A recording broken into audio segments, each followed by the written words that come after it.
Eu vou mostrar para você coisas, curiosidades, detalhes que muitas vezes você pode nunca ter percebido. Muita coisa legal hoje aqui no canal PL. Olá amigos, sejam bem-vindos. Esse canal traz literatura automotiva, nostalgia, informação, prestação de serviço. Olha, nos anos 80, a preferência do brasileiro era majoritariamente por veículos de duas portas. Podia ser perua, sedã, hatch, todos, mas nem por isso as versões de quatro portas não existiam. Elas existiam sim, mas eram vistas na maioria das vezes como carros para taxista, tinham um certo preconceito. O Monza, quando chegou por aqui em 1982, era vendido somente no início na carroceria hatch de duas portas. A carroceria hatch nunca teve variação de quatro portas aqui no Brasil. É bem verdade que o Monza alcançou de fato o sucesso e se tornou o carro mais vendido do Brasil após o lançamento, um ano depois, da versão sedã. É bem verdade também que a versão sedã, em sua grande maioria, era vendida na versão de duas portas, embora já existisse a carroceria de quatro portas, que só virou preferência lá nos anos 90, já com o modelo Tubarão. Você já percebeu que o Monza de duas portas tem quebra-vento e o de quatro portas não tem? Pois é, o modelo de quatro portas nunca teve esse item. Talvez eles adotaram essa estratégia para deixar os vidros da frente com mais espaço. Isso é de fato uma opção particular de cada montadora. O Voyage nos anos 90, por exemplo, também aquele modelo argentino de quatro portas, não tinha o quebra-vento, ao contrário do de duas portas, que sempre teve. Mas existiu no Brasil um Voyage quatro portas que tinha quebra-vento sim. Era aqueles Voyages mais do início, até 1986 ele foi oferecido, e tinha um quebra-vento bem pequeno ali na frente, e o vidro também do passageiro, do motorista e do passageiro, era mais estreito devido ao quebra-vento. Mas quando lançaram aqui o modelo importado da Argentina, ele não tinha esse item. Aliás, falando em quebra-vento, nem sempre a retirada desse item significa uma modernização do carro.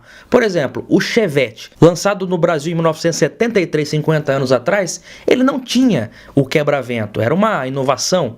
Assim como o Ford Maverick, o lançamento do mesmo ano, também não tinha esse item, que era comum na maioria dos carros. O Chevette só foi ter o quebra-vento 9 anos depois, quando lançaram aquela geração nova que ficou conhecida como Monzinha. Mas, quando o Monzinha era quatro portas, do mesmo modo que o Monza, também não trazia o quebra-vento. Curiosidades que você pode nunca ter notado. Olha, muita gente se refere ao painel satélite da linha Gol como painel GL, painel GLS.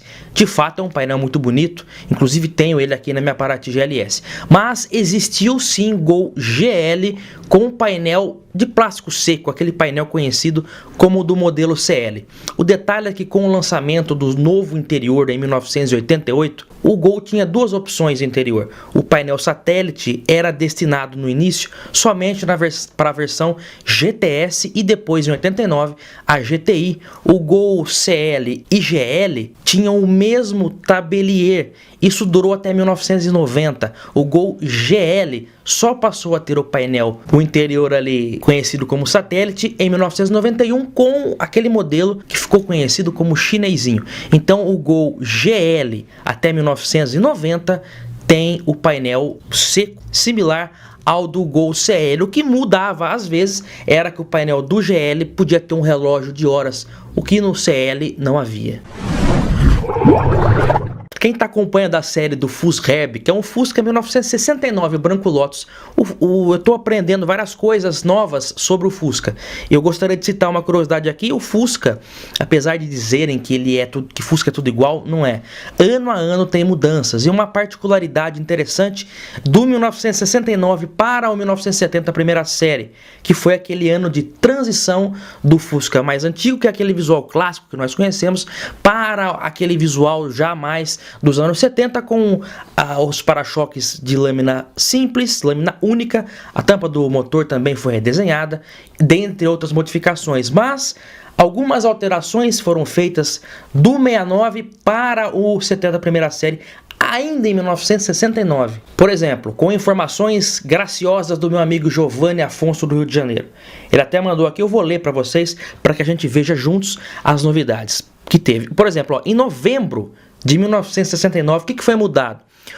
A plaqueta da carroceria passa a ser naquele formato mais moderno, o tampão do cinzeiro deixa de ser aquele de botão, que o meu tem, e passa a ser aquele de puxar por baixo, que foi usado durante a década de 70, e o retrovisor interno do teto, ele deixa de ser aquele com visual cromado, aquele visual cromado mesmo, né, por assim dizer, e passa a ser um preto de plástico.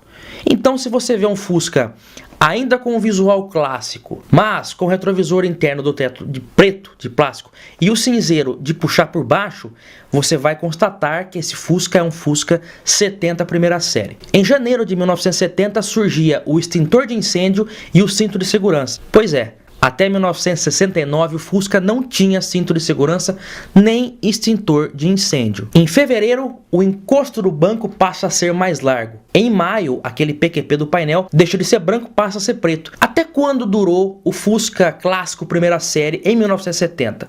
Até julho, tá? Então até julho foram fabricados os Fuscas com o visual mais clássico dos anos 60 e a partir de agosto, então, nós já temos aqueles Fuscas que daí se dividiram, né? Passaram a ter dois modelos, que eram o 1300 Standard, que era uma evolução do 1300 antigo, mas com a proposta de ser o carro mais de entrada, e o Fuscão, que esse sim realmente era uma novidade, bitola mais larga, motor 1500, aquele interior imitando jacarandá, entre outras novidades. Inclusive, uma outra coisa também que vale a pena salientar é o volante. Você vê aquele volante cálice e pode imaginar que ele seja igual em toda a linha Volkswagen desse período, mas não é. Existe uma grande diferença. E eu não estou falando da cor. Nos anos 60, a gente está mais acostumado a ver o volante cálice branco. Nos anos 70, ele passa a ser preto, mas tem diferença. O volante que equipou a linha 1600 como Variant, TL e o 1600 4 portas, Carmanguia, esses volantes que equiparam esses carros eram com o aro inclinado mais para baixo, formato que você está vendo na imagem aí. Já o do Fusca era com a base superior do aro reta. É uma diferença sutil. Muita gente vai atrás do volante original, acaba comprando errado e nem percebe. Ambos são bonitos, mas o aro mais caidinho é o volante original da linha 1600 e Carmanguia e derivados aí. Já o modelo com a base reta equipou o Fusca. Eu falei aqui no vídeo da quinta-feira sobre carros que os donos se arrependeram de comprar. Dentre eles estava a linha DKV VMAG do ano de 1967, que foi repentinamente descontinuada no final do ano depois que a Volkswagen comprou a empresa. A linha 1967 foi a única a trazer os faróis duplos na frente. Esse farol foi reaproveitado em vários veículos. Ele equipava também o Fissore, também um carro da VMAG. Para a linha Volkswagen 71, passou a ser usado nos modelos 1600 4 portas, TL e Variant. Também foi usado posteriormente nos caminhões Fiat, que eram os antigos Fenemé. Cabe ressaltar também que apesar de terem aparência igual, os mais antigos da era VMAG tinham 20 aros, né, ali 20 frisos na moldura. Os mais novos têm 16. Também mudava um pouco a posição dos furos de fixação, embora o visual seja quase o mesmo e os faróis também sejam iguais. A Volkswagen aproveitou algumas coisas realmente da VMAG. Uma delas foi o painel do Fissore.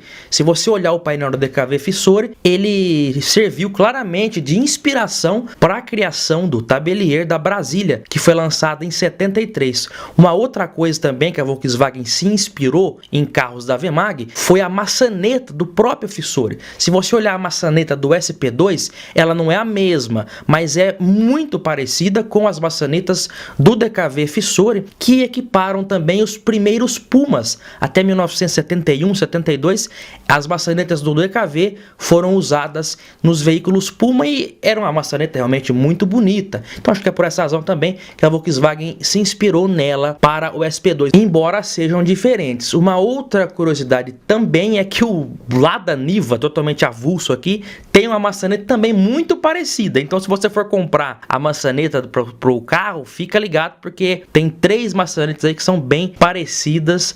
O Lada Niva já nos anos 90, que foi vendido aqui, mas é um carro também mais antigo, mas não aqui no nosso país. Mas realmente a Volkswagen usou de inspiração, bebeu da fonte da VMAG para várias coisas em seus carros nos anos 70.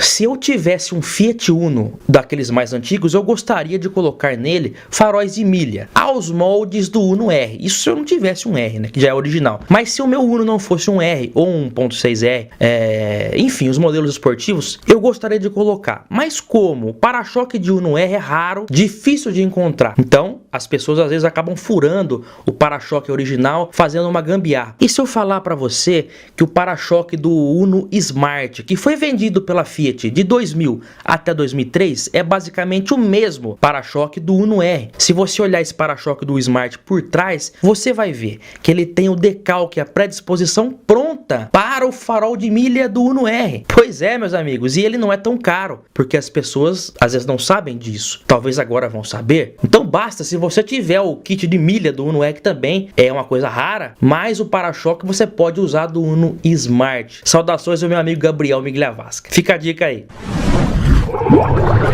Cadê os fãs de Del Rey aí? Olha só, o Del Rey, que é um clássico da Ford, eu gosto bastante, e em 1989 passou a ser equipado com o motor AP da Volkswagen. Isso devido à parceria da Ford com a Volks, que era chamada de Auto Latina. Pois bem, quem pensa que a única alteração no Del Rey a partir de 89 é o motor, está enganado. Várias coisas foram mudadas, algumas delas você pode não ter percebido. Ah, o painel mudou realmente. O painel do CHT marca até 160 km por hora e o diâmetro de giro do RPM, do tacômetro, é diferente. Quando ele ganhou o motor AP, a grafia foi mudada e também a velocidade máxima passou para 220. Uma outra coisa que foi mudada foi a posição da alavanca de marchas. Devido ao câmbio do AP jogar mais para trás a alavanca, o console teve que ser mudado, ganhando um porta-trecos extra no lugar onde ficava a alavanca do CHT. Apesar do Ford ter um motor AP, o ronco dele é diferente de um Santana, por exemplo. Isso se deve ao fato de do escapamento do Del Rey ser próprio dele. Um escapamento diferente do que era usado pela Volkswagen. Por essa razão, o ronco do motor ficou mais abafado. São diferenças sutis também que mudam no Del Rey e às vezes as pessoas não percebem, e cabe a gente aqui a trazer essa nostalgia a todos vocês. Meus amigos, vocês gostaram dessas curiosidades? São coisas que fazem a gente voltar no tempo, não é mesmo? Na terça-feira também temos um episódio novo da série do Fusherb 1969 que nós estamos revitalizando, entre outras coisas também muito legais aqui no canal PL. Conheça os nossos vídeos se você não viu todos. E eu, claro, aguardo vocês no próximo aqui no canal PL. Um grande abraço e até lá!